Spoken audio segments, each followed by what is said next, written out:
తెలంగాణలో క్రిస్మస్ సందడి మొదలైంది. ప్రభుత్వం ఆధ్వర్యంలో వివిధ ప్రాంతాల్లో ఘనంగా వేడుకలు నిర్వహిస్తున్నారు. పేద క్రైస్తవులకు దుస్తుల పంపిణీ చేశారు. ప్రజానీకానికి ముఖ్యమంత్రి కేసీఆర్ శుభాకాంక్షలు తెలిపారు.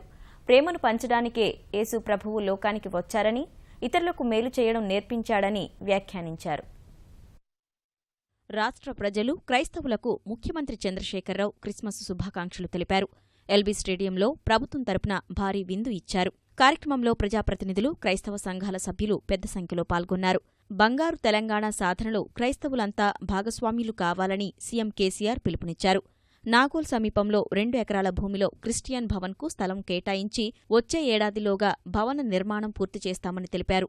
పేద క్రైస్తవులకు దుస్తులు పంపిణీ చేశారు. క్రిస్మస్ కేకును కోసిన ముఖ్యమంత్రి అనంతరం వివిధ రంగాల్లో నిపుణులైన క్రైస్తవులను సత్కరించారు.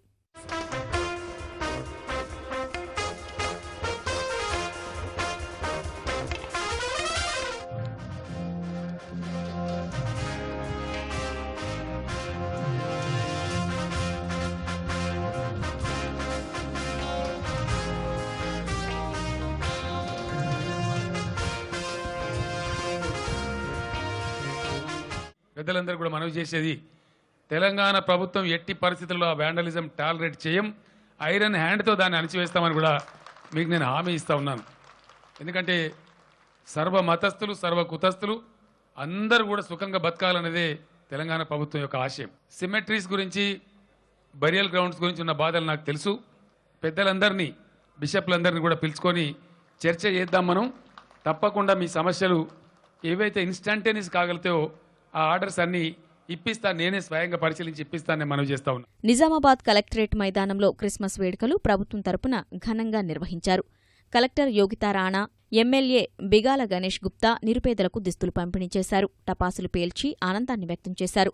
వరంగల్ గ్రామీణ జిల్లా నర్సంపేటలోనూ సర్కారు ఆధ్వర్యంలో వేడుకలు చేపట్టారు. ఇక్కడి మినీ మైదానంలో దుస్తులు పంపిణీ చేశారు. దేశంలో ఏ ప్రభుత్వాలు చెయ్యని విధంగా ముఖ్యమంత్రి కేసీఆర్ అల్పసంఖ్యాక వర్గాల పండగలను అధికారికంగా నిర్వహిస్తున్నారని వక్తలు కొనియాడారు. వరంగల్ గ్రామీణ జిల్లా రాయపర్తి మండలంలోని పలు గ్రామాల క్రైస్తవులకు పాలకుర్తి ఎమ్మెల్యే ఎర్రబెల్లి దయాకర్రావు దుస్తులు అందించారు. పేద క్రైస్తవులు సైతం పండగను సంతోషంగా నిర్వహించుకోవాలనే ఉద్దేశంతో ప్రభుత్వం కానుకలు అందిస్తోందని తెలిపారు.